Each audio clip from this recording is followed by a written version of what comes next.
Então, bom dia de novo para todo mundo, obrigada pela presença. Hoje a gente vai iniciar mais um webinar do BRCAI, né, que para quem ainda não sabe o que significa, é o capítulo brasileiro, né, o capítulo do Brasil da OCM SIGCAI. Nossa missão é divulgar oportunidades de financiamento, divulgar atividades na área de HC, manter o diálogo com representantes do SIGCAI, atrair cada vez mais das pessoas que têm interesse por IHC para a comunidade, ajudar na realização de eventos locais no Brasil, também participar como membros da CEIC, né, que é a Comissão Especial de IHC da Sociedade Brasileira de Computação, e fomentar a participação de estudantes na área de IHC. Atualmente, nosso time é formado por nós três, né, Soraya, Marcele e Camila. A dinâmica do webinar é simples, mas só para vocês se guiarem. A gente tem sempre um palestrante convidado que vai expor sobre um tema. No mesmo momento, os participantes podem interagir no chat, podem já iniciar as reflexões e perguntas. Depois, a gente vai efetuar as perguntas propriamente ditas, e pode ser por vídeo ou no chat também. Por fim, a gente tem avisos finais e uma foto também, que é para a gente ajudar a divulgar o evento, todo mundo publicar e compartilhar nessas redes sociais. Hoje, nossa palestra vai ser com o professor Cristiano Maciel, que é professor da Universidade Federal do Mato Grosso, FMT, e coordenador do projeto Dados Além da Vida, DAVI. O título da nossa palestra é Vida e Morte, Percursos da Interação. Desde já a gente agradece muito a presença do professor Cristiano, a disponibilidade para nos auxiliar nessa jornada aí de divulgar IHC no Brasil. Professor muito querido, todo mundo da comunidade tem dentro do coração. Obrigada, Cris. Fica à vontade para iniciar a sua palestra. Obrigado, Marcele. Queria começar, então, agradecendo vocês ao BR SIGCAI, você, Soraya e Camila, que têm feito um trabalho maravilhoso e um trabalho que agora enfrentou a pandemia, né, trazendo para nós esse novo espaço que todo mundo tem usado para divulgar as pesquisas e para a gente se sentir mais próximo.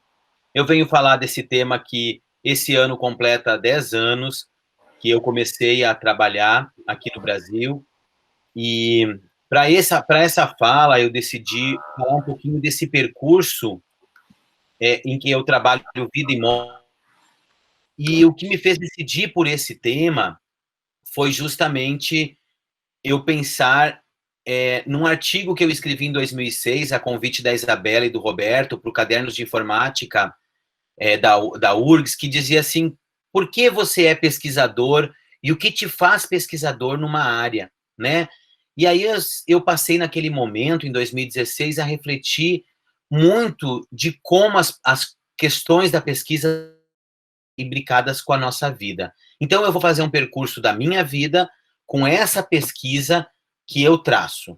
Claro que é um percurso de 10 anos, é um percurso longo. E eu não quero cansar a todos que estão aí, já agradecendo a presença de tantas pessoas especiais que estão conosco nessa manhã. Mas eu vou passar por alguns percursos com umas pegadas mais longas. Em algum momento eu falo alguma coisa de mais significado naquele percurso. A primeira coisa que eu não posso deixar de dizer, e que eu refleti lá em 2016, é que desde a infância eu tive uma relação muito natural com cemitérios. Isso é uma coisa muito interessante, porque meu pai, ele não gostava de ir na igreja propriamente dito. Eu era coroinha, a gente era católico, mas eu ia na igreja com a minha avó, mas com meu pai eu ia aos domingos no cemitério, porque ele gostava de visitar os antepassados. E eu achava interessantíssimo visitar. Eu queria procurar o túmulo mais antigo, eu queria olhar as fotos, eu queria saber quem eram aquelas pessoas. Mas o que diziam nas lápides dos jazigos era muito pouco. Então, como vocês podem ver naquele documento, no canto superior esquerdo, aquele é um documento da Prefeitura de Santa Rosa, da minha família, que comprou esse jazigo, que é um jazigo eterno e que minha família cultua de ir lá, né? Meu pai faleceu, né, quando eu tinha 14 anos, E a família continua, teve uma história mais forte com a morte, com esse falecimento, mas a gente continuou a cultuar essa tradição. Então, ao longo da vida, eu passei a ir e analisar mais cemitérios. Isso me ajudou muito nessa pesquisa. E eu tenho muitas pessoas, muitos amigos, que vão comigo e já sabem, quando a gente vai num país, num lugar, a gente passa vamos visitar um cemitério, e as pessoas... Então, nessa foto tem vários momentos importantes, mas eu queria registrar essa foto aqui embaixo, onde aparece eu com 2 chaves na mão, que é o Cemitério dos Prazeres, em Lisboa, que tem a maior tumba da Europa. Lá naquela casinha, embaixo dela, tem um corredor com lugar para 300 caixões. E junto com esse historiador que está à esquerda, a gente fez uma visita, eu e minha mãe, por todo esse cemitério. O historiador explicou sobre aquilo. Tem 7 mapas para você visitar o cemitério. Então, dali eu vou colhendo muito para as minhas pesquisas. E tem sido muito feliz esse resgate da minha história com esse olhar sobre aquilo que é importante. Mas, diferente dos jazigos que são perpétuos, hoje no mundo digital a gente tem um problema, né? E aí, para a gente começar a discutir esse assunto mais a fundo, a gente tem que entender a questão que é a aceitação da finitude da vida. Nós temos já, desde os filósofos, como Heidegger, ele já dizia que nós temos uma angústia com esse sentimento do ser que sabe que vai morrer um dia. Então, essa conduta deveria nos orientar para um olhar crítico sobre a vida e nos levar a assumir uma ressignificação da vida e entendê-la e aceitar a morte diante desse reconhecimento da finitude.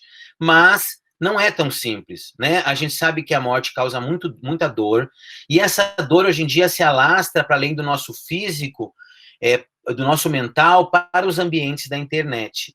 E aí nós temos uma série de crenças e tabus sobre a morte. E essas crenças e tabus, elas se estabelecem também na pesquisa, porque nesses 10 anos, muitas vezes eu já ouvi a pergunta, mas você, por que estuda isso? Você é uma pessoa tão alegre, estuda um tema tão mórbido.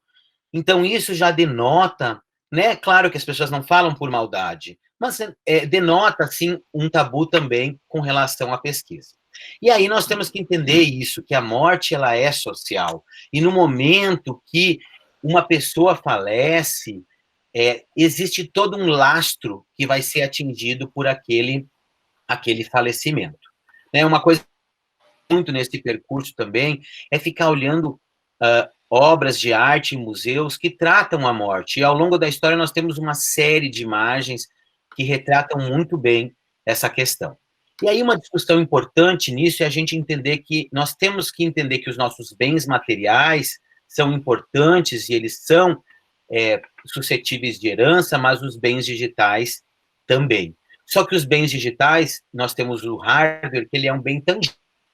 Então, existem pesquisas que mostram que quando uma pessoa falece, as pessoas vão direto, o que vai ser feito com o celular, o que vai ser feito com o notebook dela, mas as pessoas não lembram dos dados, que são intangíveis. Então, dentro daquele dispositivo, tem uma série de dados que podem ser fotos guardadas no HD, mas tem de acesso a contas.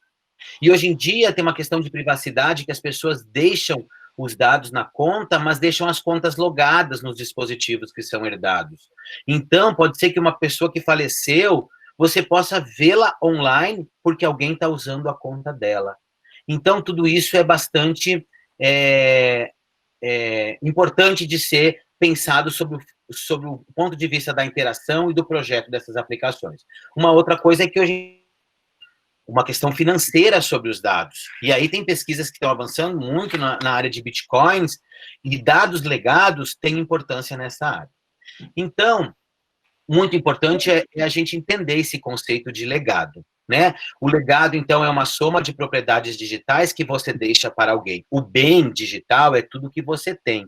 No momento, e aí existem diferentes tipos de bem, gente. Existem um autor como Brubaker que diz que tem bens bens descartáveis, bens para doação, bens do tipo direitos autorais, são diferentes bens. Mas, quando você deixa para terceiros, então aquela propriedade vai se tornar um legado. E aí, o legado pós-morte é um tema que tem sido utilizado muito para pesquisa por vários motivos, né? Alguns autores chamam de o fim da vida, porque não necessariamente só a morte tem terminais que já estão preocupados com seus bens também e pensando na destinação desses bens. Tem o evento da morte, tem a mortalidade e assim por diante. Então, por quê? Porque é um tema multidisciplinar, é um tema social, cultural e tem muitos desafios tecnológicos no tratamento dessa questão. E aí a gente acha um tema super importante para o mercado. A professora Clarice, aí uns anos atrás, me compartilhou o Digital Afterlife Industry, que é um artigo muito interessante que mostra de toda essa indústria que tem sido utilizada do pós-morte, que vai desde a transmissão de velórios online até a manutenção de contas e tudo mais. Está entre os desafios de pesquisa de HC no Brasil desde 2012 e de SI desde 2017, e é um tema altamente disciplinar. Tá, ótimo. Então, eu vou continuar. E aí, nós temos a questão que a imortalidade divide opiniões, gente? A gente tem aqueles que são preservacionistas e acreditam que o legado tem que ser deixado para os descendentes, e tem os deletionistas, que dizem, não, a internet precisa aprender a esquecer e nós temos que deletar tudo. E aí, só que isso não depende só da gente. A gente tem uma série de termos de uso que nem sempre a gente lê nas aplicações e que estabelecem o que vai ser feito quando é detectada a morte do usuário. E nós projetos de lei, o Marco Civil da Internet, a Lei Geral de Proteção de Dados, uma série de legislações que tentam regular, mas ainda não conseguem, porque os problemas com relação a testamento digital, a legado digital pós-morte, têm se antecipado às leis. E aí, a minha motivação segue na minha graduação, quando eu tinha esse livro de cabeceira, que era o livro do Desassossego, do Fernando Pessoa. Esse livro foi um livro que, nesse baú inferior que está aqui, que foi descoberto lá em Portugal após o falecimento dele, e desse livro foram feitas várias publicações já ao longo da história. E aí, anos atrás, lá em 2010, eu refletia, mas e hoje? Hoje as pessoas não deixam mais os seus dados em baús. Se eu tivesse um livro quase pronto a ser publicado, esse livro estaria num HD. E ele poderia se perder porque aquilo não é um legado tão facilmente acessado. Por outro lado, eu também tenho uma relação muito próxima com objetos. Então, em cima aqui é um baú que era do meu pai. E eu gosto muito de objetos. A Mary Kondo, se tivesse fazer uma arrumação aqui em casa, ia ter um trabalho, porque eu tenho apego a objetos físicos, né? Além dos objetos de legado digital. Mas selecionar objetos físicos, às vezes, é mais fácil do que selecionar objetos digitais. A quantidade de objetos digitais e as versões dificultam muito a manipulação dele. Então, em 2011, no IHC, tem essa foto, inclusive o IHC, onde o professor Alfredo e a professora Clarice eram os chairs. Eu apresentei o primeiro artigo sobre esse tema, a professora Raquel Prates está ali, era a chair da sessão, e eu abri a conferência falando sobre legado digital pós-morte. E a proposta que eu trazia, que muito me inquietava a partir dessas minhas, era por que os softwares não tinham uma pré-configuração para que a gente pudesse dizer para onde a gente queria colocar as nossas informações. E aí, a gente começou essa discussão sobre o ponto de vista de que os engenheiros achavam que podia ter. Na época, nem o Gmail tinha solução, nem o Facebook tinha solução no Brasil ainda. Então, ali nós trazíamos 14 propostas sistêmicas mostrando requisitos e sobre essa questão que a gente chamou de aspecto volitivo. E na vida real, a gente vive gerando dados desde que a gente nasce, né? A gente tem uma identidade, no mundo virtual a gente tem muitas identidades. Ao longo da vida, a gente vai se comunicando, interagindo, reproduzindo informação, e no mundo virtual da mesma forma, mas tudo registrado, que pode gerar uma memória digital. E quando a gente morre, no mundo real, a gente tem uma impossibilidade do usuário proprietário da conta, da pessoa, né? Mas no mundo virtual, nós não temos mais a pessoa, e aí a interação se dá de forma diferenciada num ambiente que a pessoa deixou, mas ela não está mais lá, e aí se compartilham ali memórias e sentimentos. Então, a partir disso, eu vou mostrar as linhas do tempo rápidas, né? Porque meu tempo também não é muito grande. Então, em 2011, a gente apresentou esse artigo e foi num congresso no Texas, no CAI, que inclusive é da CM, onde a gente participou de um workshop Memento Mori. Esses dois eventos foram importantíssimos para culminar no livro que a gente lançou pela Springer em 2013, que tinha aí um conjunto, tinha 9 capítulos de autores que participaram de todo esse workshop e eram do mundo inteiro. Então, ali, a gente colocou muito pé nessa discussão no nosso percurso. E em 2014, a gente criou o Davi. Tínhamos o projeto, mas formalmente registrado. E aí as pesquisas foram seguindo. Aqui eu pontuo uma pegada, onde eu botei a pegada é onde eu vou falar rapidinho. Porque em 2014 a gente começou, em 2017 a gente reforçou as questões legais, as questões do direito, porque não há como fazer essa discussão, seja na nossa área técnica, sem a gente olhar para as questões legais. E os termos de uso e as políticas de privacidade são muito importantes nesse. Em 2012, também nessa pegada, a gente cunhou esse termo interação póstuma. Então, é muito legal a comunidade olhar sobre essa perspectiva, que quando você interage com dados de alguém que já morreu, você está praticando o que a gente chama de interação póstuma. Esse termo que cunhei junto com o Vinícius, lá em 2012, quer falar não só dessas manifestações de luto que a gente tem na internet, mas também do próprio ficar que a gente faz quando está visitando ambientes, seja de forma até passiva. A gente está praticando a forma de a interação póstuma. Uma outra área que tem muito forte é a área do gerenciamento de dados, herança e legado. Essa área é uma área difícil, porque um testamento digital envolve muita coisa, envolveria diferentes maneiras de serem trabalhadas, e a gente começou a pisar nisso com a questão legal, como eu já falei.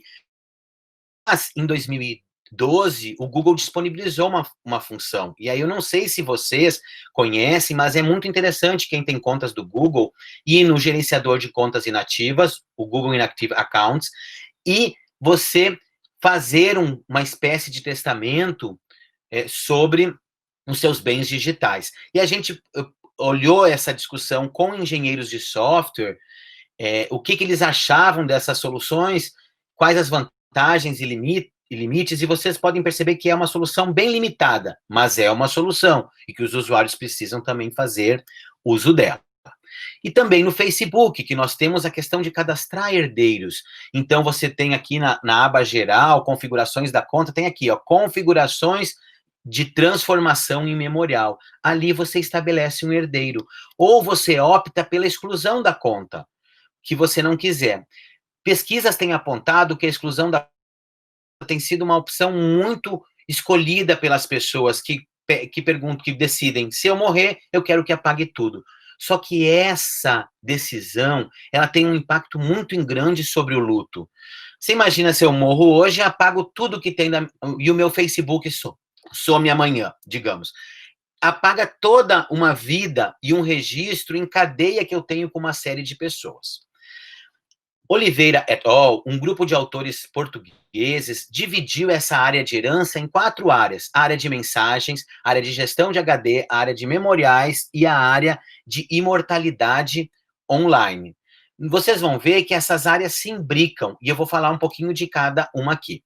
Continuando na área de gerenciamento, uma outra parceria muito importante e um outro trabalho, a Raquel, a partir do momento que ela estava lá conosco, ela começou a refletir mais do tema.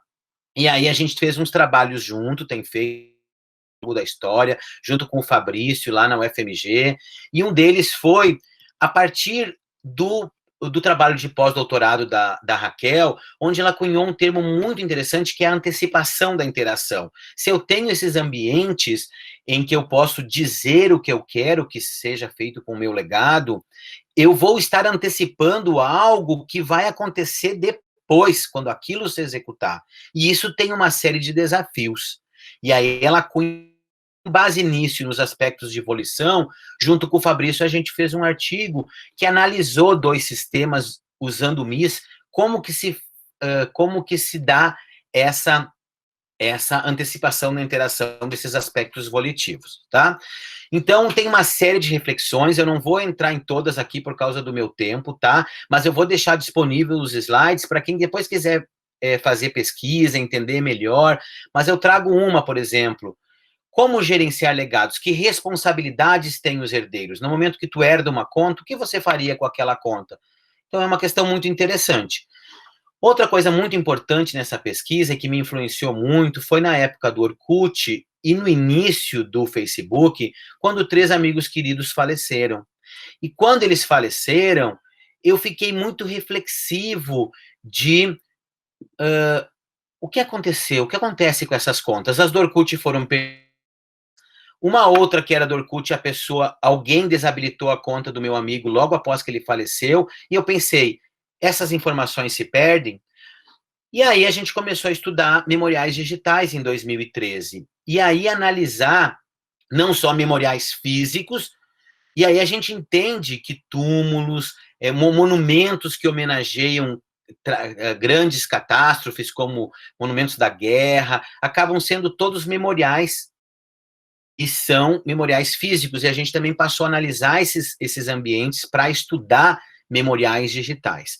E aí, como vocês podem ver nessa lápide de uma americana, do Hollywood Forever, no cemitério, cada país tem uns aspectos culturais muito diferentes, mas as interfaces que nós temos hoje para a web e para memoriais, elas são muito comuns dos países, porque o padrão da ferramenta é um. Então, a gente fez aí uma pesquisa em 2016, a gente no WAKES, no Workshop de Aspectos de Interação Humano na Web Social, a gente fez uma imersão lá em São Paulo, no Cemitério da Consolação, e a gente levou uma série de pesquisadores, 25, para analisar lá os túmulos que tem QR Code, e você acessa o memorial de pessoas famosas, como Tarsila de Amaral.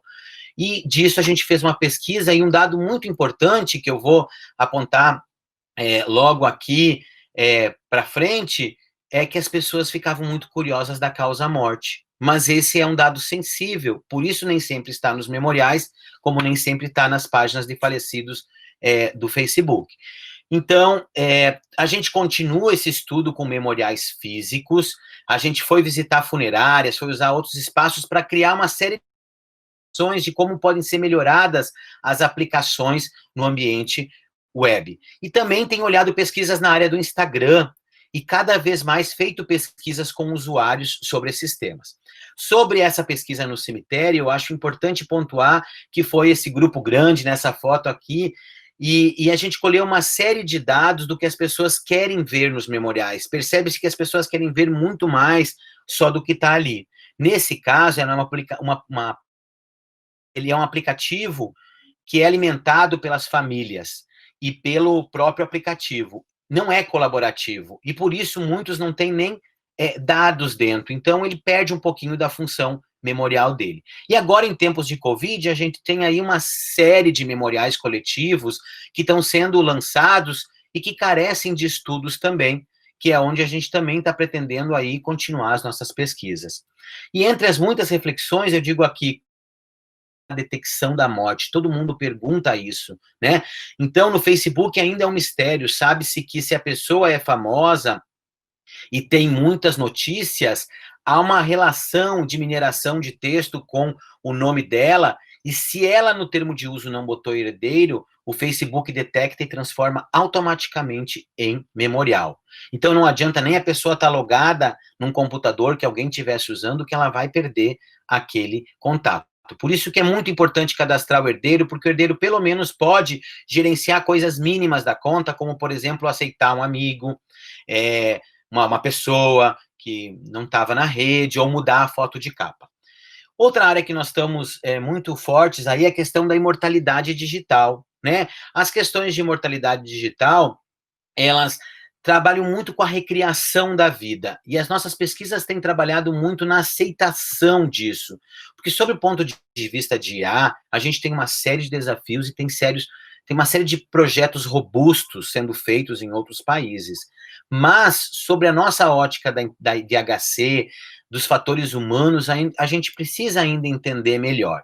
E nesse trabalho com o Galvão e com outros pesquisadores, a gente conseguiu trabalhar 3 maneiras de mostrar a imortalidade digital. Uma são os próprios memoriais digitais. Há softwares que existem que você pode conversar com dados do morto.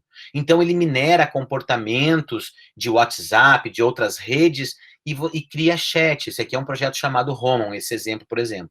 E aqui nós temos o modo mais avançado, que é quando você tem um avatar. Nesse caso, é a Bina, que é um avatar da própria esposa do pesquisador, que é muito interessante. Você procura por Bina, olha um vídeo, é uma coisa surpreendente ela falando com ela mesma, porque a IA e o avatar físico já reconhece o comportamento.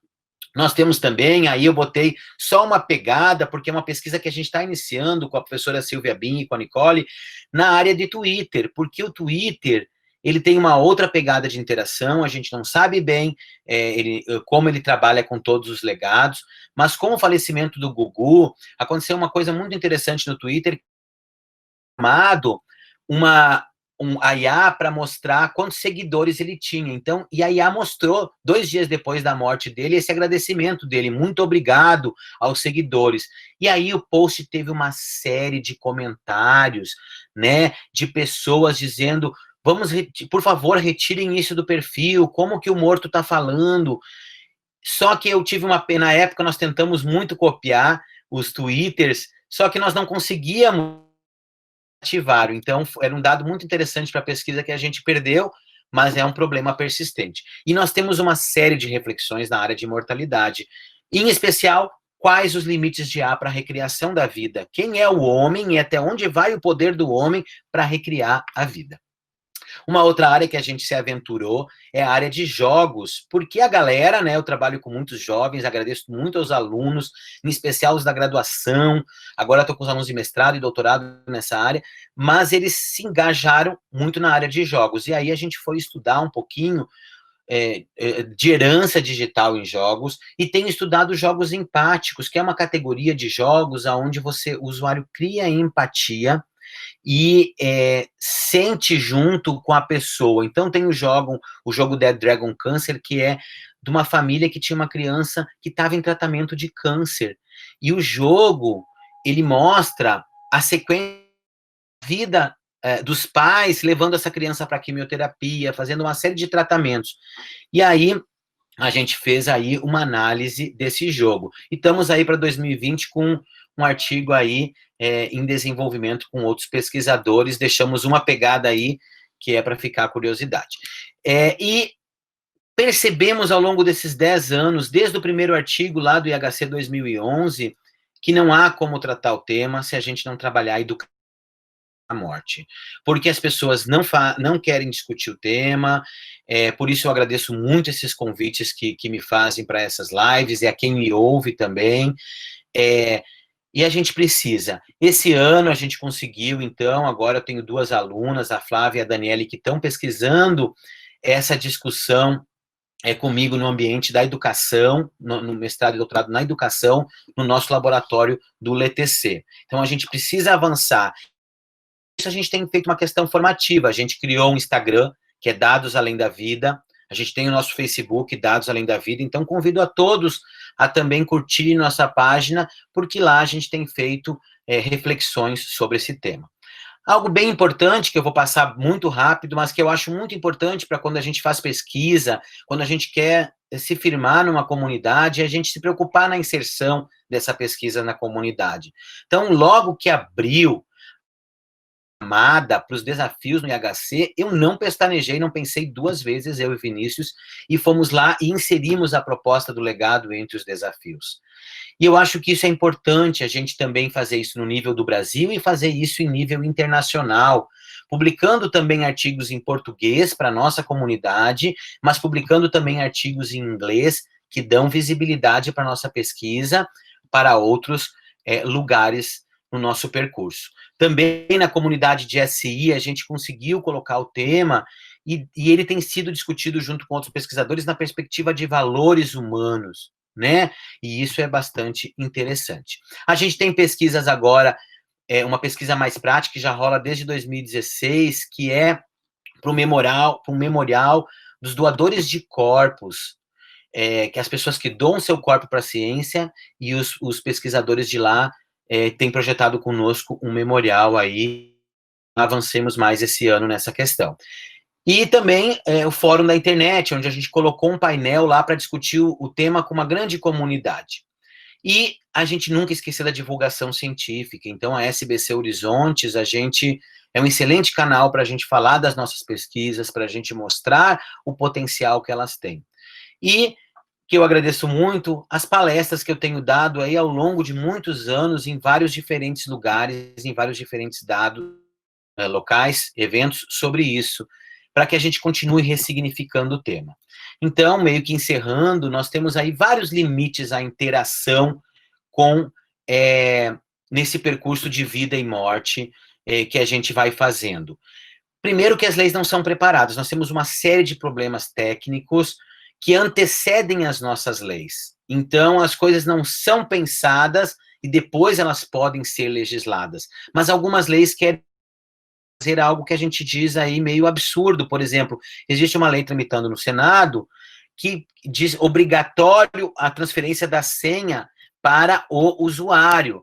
Só que imagina, eu não quero transferir minha senha para um herdeiro, eu quero que ela fique para quem eu deleguei ou que não fique para ninguém. É o usuário que precisa decidir qual é o limite, né, de transferência de dados. Mas se o usuário não decide em vida, ele deixa uma lacuna para esses dados que podem ficar vagando nos seus dispositivos ou abertos na rede. E a web social alastra muito o poder da informação e, como eu falei, a morte social pega muita gente. E aí tem a questão da privacidade, né? O que representa uma violação à privacidade e intimidade de um morto? Até para fazer pesquisa nessa área, a gente sempre fica no limite de mostrar uma interface, mostrar um memorial. O memorial fica público se a pessoa é tua amiga. Mas você mostra ele num slide ou você borra o nomezinho, né? Tem essa questão toda que a gente sempre tem que ter cuidado e a gente tem avançado aí nas discussões de privacidade. Outras são os acessos bloqueados e informações perdidas. Existem muitas pesquisas das memórias das famílias, porque hoje em dia a gente põe tudo no Dropbox. Hoje em dia a gente tem as coisas em contas, e muito menos, às vezes, em discos, em HDs, nos computadores, e se tiver, às vezes, eles estão com senha. Então, a gente tem que cuidar com tudo isso. E a gente tem que pensar como fazer pesquisa nessa área. Cuidados inerentes a toda a pesquisa com esse tema que é sensível. Como ser mais interdisciplinar? Não é fácil ser interdisciplinar. Eu adoro trabalhar com as pessoas de outras áreas, mas isso exige uma organização, exige toda uma maneira de aceitar e trabalhar as diferentes áreas. E, principalmente, o que eu acho muito importante é a gente ter esse olhar atento ao mundo. Por isso eu comecei lá atrás, na minha história, quando eu, na infância, visitava cemitérios, porque eu acho que isso me ajudou muito a analisar o mundo. Eu tenho certeza que uma série de pesquisadores que estão aqui conosco fazem essa etnografia do mundo virtual da mesma forma, e a gente também tem que pensar isso com relação às soluções que a gente tem, né? O que tem o Facebook, o que tem o Instagram, o que tem... Quais soluções a gente tem para trabalhar legado digital. Então, muitas delas têm uma série de limites e muitas delas trazem um desconforto muito grande para usuários. Então, a gente tem que pensar nessa série de questões. Nós temos aí, o nosso projeto Davi tem atuado em muitas dessas áreas que que eu falei aqui. Eu agradeço imensamente aqui, são especialmente meus alunos mais do mestrado e doutorado, que tem ao longo dos anos feito pesquisa comigo, via Propec aqui da UFMT, ao conjunto de colaboradores, né, que tem, ao longo dos anos, feito pesquisa, discutido conosco e entrado aí em diferentes ramos dessa nossa pesquisa. Nós alimentamos um site do Davi, é só você escrever Lave Davi no Google e você vai ao nosso site, tem as nossas publicações, tem uma série de notícias, além do Facebook e do Instagram. E para finalizar, eu deixo uma reflexão para todo mundo. E nós nos preocupamos com nossos dados e contas digitais? Nós já pensamos sobre isso? O que nos limita a pensar? O que nos limita a ir lá na aplicação e fazer uma configuração? Né? Então, deixo essa reflexão a todos.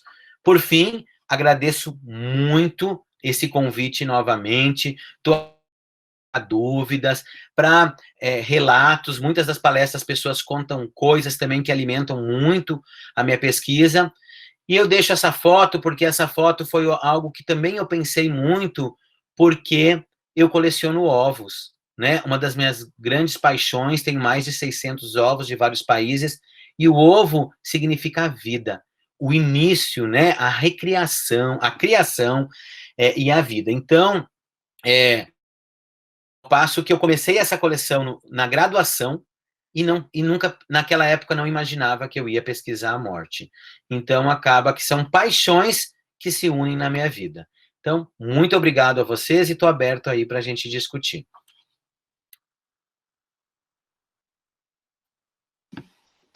Oi, Cris, obrigada pela apresentação. Muito legal saber mais sobre o legado digital, né? Eu não conhecia a parte inicial da história lá, da tua infância. Muito legal saber de onde originou toda essa ideia para essa pesquisa tão interessante, né? Temos algumas perguntas aqui no chat. A tua reflexão, a Camila levantou também, né? Quem já configurou suas redes sociais aí para ter herdeiros? Eu não configurei ainda, mas vou configurar. É bem rápido, Marcele. Cliques, você vai lá, adiciona, por exemplo, no Facebook. É muito importante essa configuração, em especial do Facebook. E tem essa questão do excluir. Então, quem pensar em excluir, pense nos outros, né? Se você... Às vezes você pode passar para um herdeiro e dizer, como eu disse para o Vinícius, olha, Vinícius, você herda minha conta. Depois de um tempo, se você vê que ela já não tem mais uso e não serve mais, você pode entrar lá e excluir ela, né? Aí eu deixo você, já que eu dou o poder a um herdeiro, eu tenho que dar o poder a ele também de, como se diz, excluir esse dado, né? E aí tem uma questão muito maluca até nessa questão, que é, nos cemitérios, um túmulo, esse pesquisador português me falou que um túmulo, ele é mantido até mais ou menos a terceira geração. E no Facebook, quanto tempo se manteria um memorial, né? Então, é uma outra questão temporal interessante. Tá, iniciando as perguntas aqui, Flávia perguntou como conciliar a questão da abolição e do luto nos termos de políticas de aplicações com a nova perspectiva de proteção dos dados pessoais. Muito obrigado, Flávia. Esse é um tema muito interessante e a Flávia, inclusive, tem trabalhado, né, comigo no mestrado, na área de idade, e a Flávia, ela tem me ajudado a discutir isso, eu acho muito importante. Inclusive, agora temos um artigo aí no Wix, que futuramente a gente vai partilhar com vocês, porque a Lei Geral de Proteção de Dados, que deveria entrar em vigor agora em agosto, ainda está, né? Espero que ainda esteja para isso, mas deve ser postergada. Ela trata dados de vivos, mas ela não trata dados de mortos. Em outros países, a Lei Geral de Proteção de Dados tem cláusulas pessoas que faleceram, mas no Brasil isso foi deixado de lado.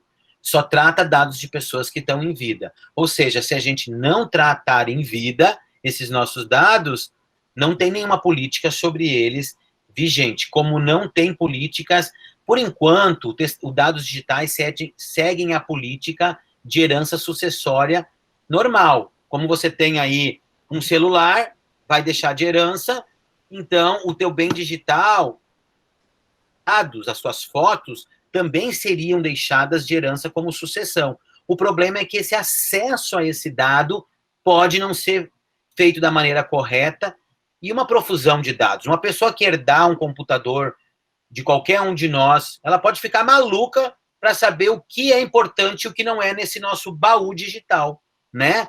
Então, isso também é uma maneira que a gente teria que tratar o dado de uma maneira diferenciada em vida, né? O que é importante, o que eu colocaria uma estrela, que seria o artigo meu que está a ser publicado, né?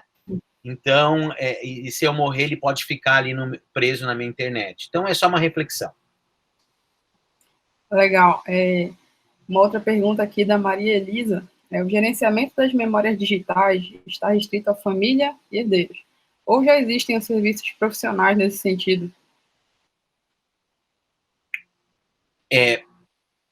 No Facebook, obrigado, Maria Elisa, obrigado por estar conosco, uma super pesquisadora da área de letras, né, de maneira interdisciplinar aqui com a gente. Espero que lhe anime também para a gente fazer coisas juntos, tá, Maria Elisa?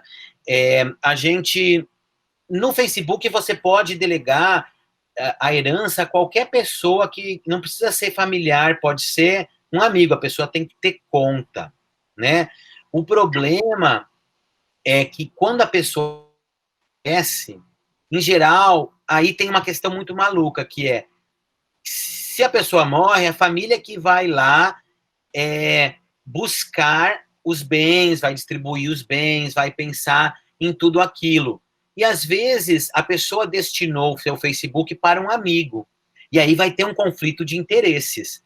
Porque eu vou dizer, mas, poxa, ela era minha irmã e deixou o Facebook para fulano, que nem é parente. Então, são questões bem delicadas e que não são muito bem tratadas. Porque, por exemplo, quando você cadastra o herdeiro, essa pessoa é avisada que ela está como seu herdeiro e você recebe notificações de tempo em tempo para ver se você não quer atualizar aquele herdeiro, né?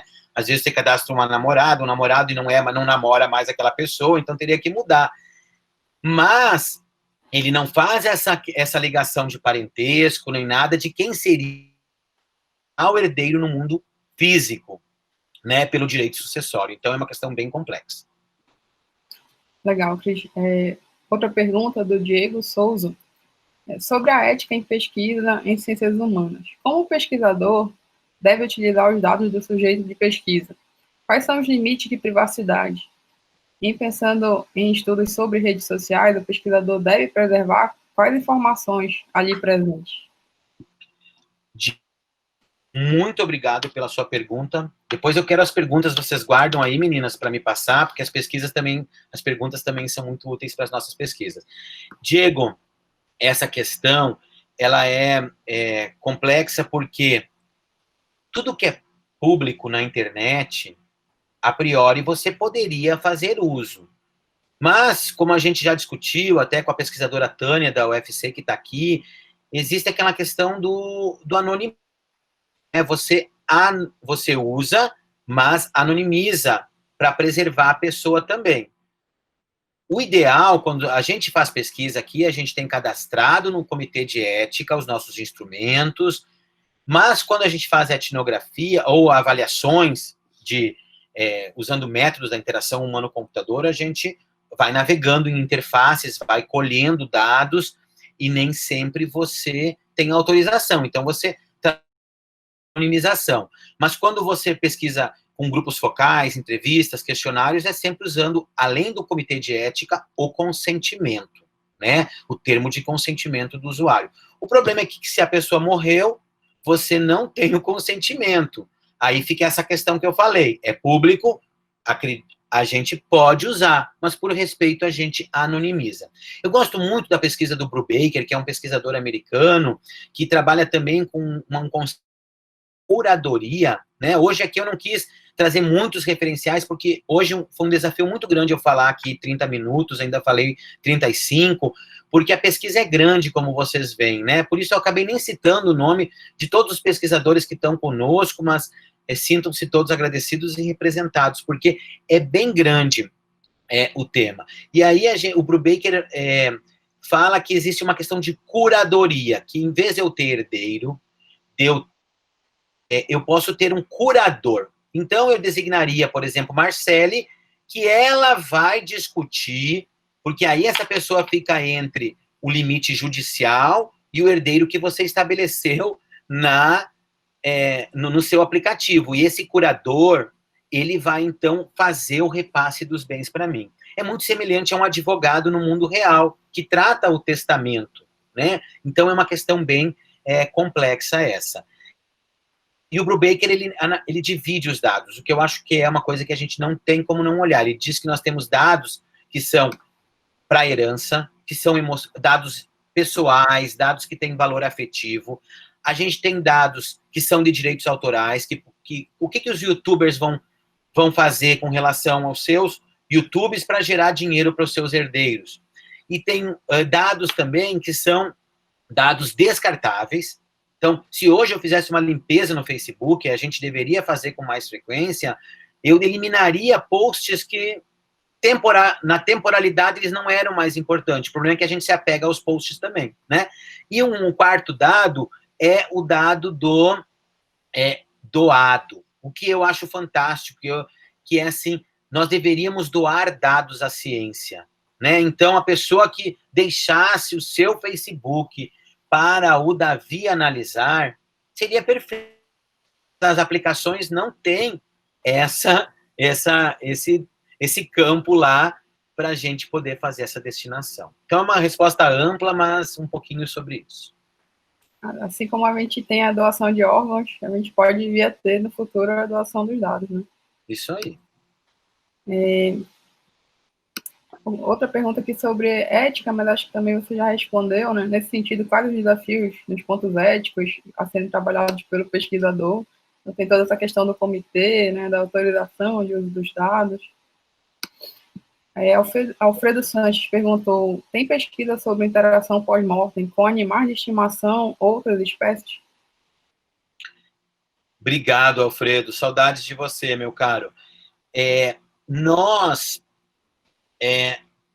Eu já vi memoriais sobre gatos, cachorros. Eu já vi isso. Mas a gente não adentrou nesse ramo. Inclusive, eu e o Vinícius entramos numa discussão, se um dia as nossas gatinhas morrer, o que nós vamos fazer com elas, né? Nem sobre o ponto de vista físico, a gente sabe o que fazer. Eu sei que existem vários estudos com animais, nós temos uma ex-aluna, Ludmila, que fez TCC nessa área, mas ainda sobre memoriais nessa área eu não adentrei. Então, é um campo de pesquisa interessante, né? Porque os são tão presentes na nossa vida, e eu acho que vale investir nessa área. Outra pergunta da Maria Elisa aqui. Cristiano, no caso das personalidades públicas ou de produções culturais, há alguma legislação sobre isso em vigor, em estudo? Por exemplo, um livro de um escritor encontrado em acervos poderia ser publicado? Quem deteria os direitos? Pois é, Maria Elisa, né? É uma pergunta muito importante. A gente tem visto nas pesquisas de imortalidade que existe uma diferença em a gente imortalizar uma pessoa normal, como nós, ou imortalizar uma pessoa famosa. Desculpa, alguns de vocês podem ser famosos, também não quis dizer isso, né? Mas imortalizar pessoas famosas que têm, assim, uma alta pretensão do uso do legado deles, né? Então, a gente vê que perfis de pessoas muito famosas são muito mais acessados depois do falecimento. E aí tem essa questão do bem digital também. O que se segue agora ainda, Maria, é o direito sucessório. Se essa pessoa tinha um livro no seu HD, se um familiar pegar, esse familiar é o que detém o direito sobre aquele bem, então ele deveria, esse usuário, poder publicar e, claro, no prefácio, na introdução, explicar toda essa questão, que é um livro póstumo, como é feito no livro do Desassossego, do Fernando Pessoa, né?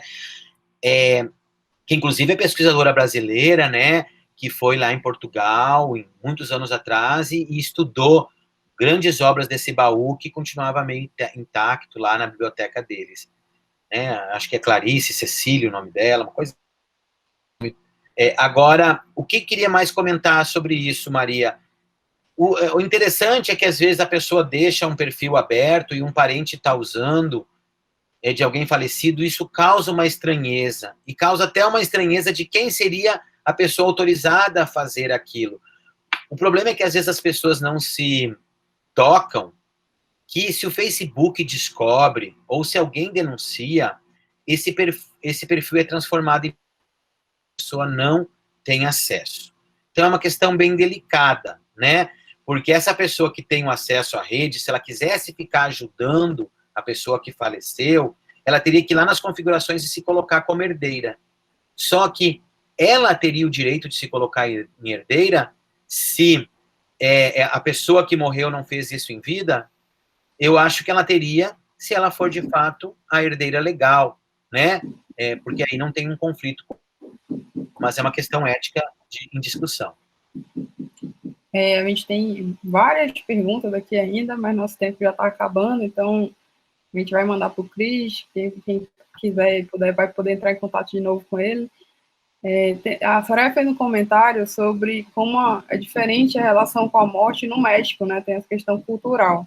Então, se alguém estiver no chat do México e quiser comentar, também estamos disponíveis para vocês comentarem. Enquanto isso, vou fazer uma outra pergunta aqui do Marcelo Morandini. É um comentário com perguntas envolvidas. Bom, o jogo da criança com câncer me deixou muito interessado. Tenho trabalhado em um outro para apoio à alfabetização e socialização de crianças e adolescentes com transtorno do espectro autista, e vamos gerar diretrizes e padrões de usabilidade desses jogos. Pode-se pensar em um estudo similar, gerar padrões de IHC nesses ambientes? Obrigado, Marcelo, pela pergunta. Que bom saber que tu também trabalha nessa área, a Camila também trabalha, a gente já está fazendo algumas interfaces aí, muito interessantes, e eu acho que é possível, sim, pensar em padrões. No nosso caso dos jogos empáticos, a gente realmente a gente pensou uma série de elementos que são importantes para esses jogos e como que a gente pode indicar a desenvolvedores, indicar a projetistas que elementos são esses e como eles podem ser trabalhados nesse ambiente dos games. É um pouquinho disso que tu falou, mas nós estamos aí numa fase ainda intermediária da pesquisa que a gente quer avançar aí junto com outros pesquisadores. Então, fico totalmente à disposição, né, para que a gente consiga usar isso. Inclusive, a Camila falou ali das diretrizes que outros pesquisadores têm utilizado, então isso é muito importante. E aí na nossa página tem os artigos, se tu quiser eu te mando também para a gente estabelecer parcerias. Nós temos aqui uma série de alunos que passam pela pesquisa e que depois querem fazer mestrado e doutorado em computação, e que a gente sempre quer acolher em instituições que querem pesquisar o tema do legado pós-morte também, né? E aí, então, são parcerias importantes para nós, para dar continuidade aos nossos PIBICs, já que eu não tenho mestrado e doutorado em computação no Mato Grosso. Tá? Então, obrigado. E, Soraya, sobre a morte no México, eu queria muito incluir uma foto, né? Mas nas palestras a gente fica aí com um tempinho, mas é fantástico a perspectiva do Dia dos Mortos no México. Quando eu estive no México, eu fiquei muito feliz de uma exposição que eu fui, com muitos cartazes representando como é a morte no México, essa alegria, essa festa que eles fazem para celebrar honra aos mortos. Eu acho isso fantástico. Você deve ter vivenciado mais aí. Obrigada, Cris. Marcelo, posso... desculpa... Cristiano, obrigado pela resposta aí, tenho bastante interesse. Desculpa cortar e conversar geral. Eu te escrevo depois, Cristiano. Uhum. Vou até aproveitar e já te convidar para uma banca de qualificação, tá bom? Muito bem, já convite legal, Marcelo. Tá bom. Mas eu só não tenho teu e-mail. Eu tenho crismac@gmail. Tá bom. crismac@gmail. Eu ia te mandar uma mensagem no Facebook. Tá. Pode ser também. Tá bom. Mas obrigado pela resposta e, de novo, assim, oficialmente, foi muito legal a apresentação. Obrigado. Valeu. Obrigada, Marcelo. Obrigada, Cris. A gente vai agora para o fechamento, né? Vou, de novo, compartilhar aqui um roteirinho com vocês. Então, enquanto a Marcele compartilha, quero agradecer mais uma vez a todos que estão comigo, a todos os alunos do projeto Davi, a todos os pesquisadores e a todos os amigos que estão aí, as pessoas, né, com possibilidades de novas parcerias, em especial esse trio de mulheres fantásticas do BR, que está fazendo muito bonito, e eu estou muito feliz com esse trabalho todo aí que vocês têm realizado, tá? Obrigado mesmo. Obrigada, Cris. Como falaram, foi incrível saber mais sobre esse tema, e quanto mais oportunidade a gente tiver para discutir e tirar essa coisa de que não se fala sobre morte, é melhor para a gente também. Muito obrigada a todo mundo que participou, obrigada a todos os pesquisadores, professores que estão aí presentes, já temos alguns membros cativos, né, que a gente vai fazer um crachá de fidelidade. Não esqueçam de assinar a lista de presença, que a Camila compartilhou no chat, tá? Quem não olhou o chat, olha lá, que tem um link para a lista de presença. A gente está gerando certificados que estão disponíveis no site, então, em uma semana, os certificados estão lá, a gente também está mandando por e-mail. Lembrando que a gente está com o nosso concurso da logomarca aberto, até o dia 2 de setembro, todo mundo pode conferir lá as informações que estão no nosso site, tem um edital do concurso, o prêmio para a logomarca vencedora é de R$1.000, mais uma versão do livro da Thalita Pagani, que é sobre diretrizes para pessoas com TEA, né? Não esqueçam de se associar ao BRCAI, se associar, preencher um formuláriozinho, e a gente vai cadastrar vocês no sistema da SEMI-SIGCAI. Então, não basta entrar no site, curtir as redes sociais, tem que se associar mesmo, clicar lá no link do formulário para preencher seus dados, que a gente vai cadastrar vocês no sistema. Lembrando que a gente tem o IHC esse ano online, né, no Cyberespaço, e as inscrições já estão abertas, aproveitem já para consultar lá as informações e fazer a inscrição do principal evento de IHC do Brasil. Nossos canais de comunicação, e-mail, site, Instagram, Twitter, Facebook e YouTube. Nossas palestras, todos os webinars estão ficando gravados e são publicados no YouTube, então quem perdeu a oportunidade de participar ao vivo pode consultar lá depois o que aconteceu. Nos ajudem se inscrevendo lá no canal do YouTube para a gente conseguir mudar o nomezinho para BRCAI. Nosso Instagram, Twitter e Facebook estão funcionando e já cheio de seguidores. Alguns curtem mais umas redes, outros mais outras. A gente já está aí em torno de 200 a 300 seguidores nessas redes. Bom, é isso, pessoal. Vou parar de compartilhar aqui. Agora a gente vai para a nossa foto. Quem quiser participar, habilita a câmera. E dessa vez o Cris vai sair, né, Cris? Né? Na outra eu tinha uma reunião, eu saí um pouquinho antes do final, né? Cris, você quer falar rapidinho sobre o CSBC? Dá uma divulgada aí.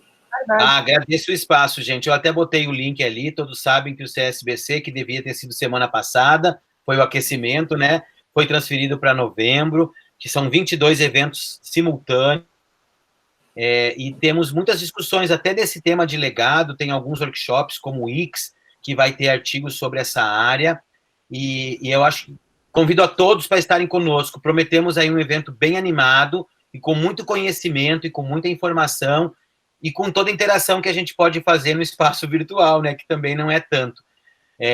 Tem um limite, que é o limite do abraço que falta, né, e do drink, mas o conhecimento, tudo mais, a gente vai tentar proporcionar para vocês nesses 22 eventos simultâneos, em paralelos, em uma semana, de 16 a 20 de novembro. As inscrições estão com preço super legal para alunos, estudantes, então é um preço super baixo para quem quer aí ter um certificado para botar o CSBC 2020 no seu currículo também. Obrigado. Mandei o link aí. Tá, obrigada, Cris. Todos, né? todo mundo tem um mosaico diferente, então todo mundo tira uma foto e publica na sua rede, marca o @brcai, para a gente ajudar a divulgar o evento para na próxima palestra, nosso próximo webinar, que ainda é surpresa, a gente vai divulgar em breve, a gente também ter mais pessoas participando e crescer cada vez mais essa comunidade. Olha, minha sobrinha Ticiane com meu sobrinho neto Bernardo, né, que eu nem conhecia ao vivo aí presente, né, amados. Muito bem, obrigado, Tis. Um abração, Cris, muito obrigada. Desculpa, Camila. Fala, Camila, desculpa. Eu só ia reforçar o agradecimento da Marcele ao Cris, sempre muito gentil, e é sempre muito bom ouvir você, Cris, porque você é muito entusiasmado, você é muito didático, e a gente tinha certeza que as pessoas teriam interesse de ouvir o que você tinha para falar, então eu fico muito feliz de ter mediado isso e muito contente com a sua apresentação. E aí, pergunto para todos já fizeram as suas configurações e preferências? Esperanças. Desculpa, Soraya. Muito obrigada, Cris, muito obrigada a todo mundo por participar, e voltem nos próximos, né? Muito legal essa interação.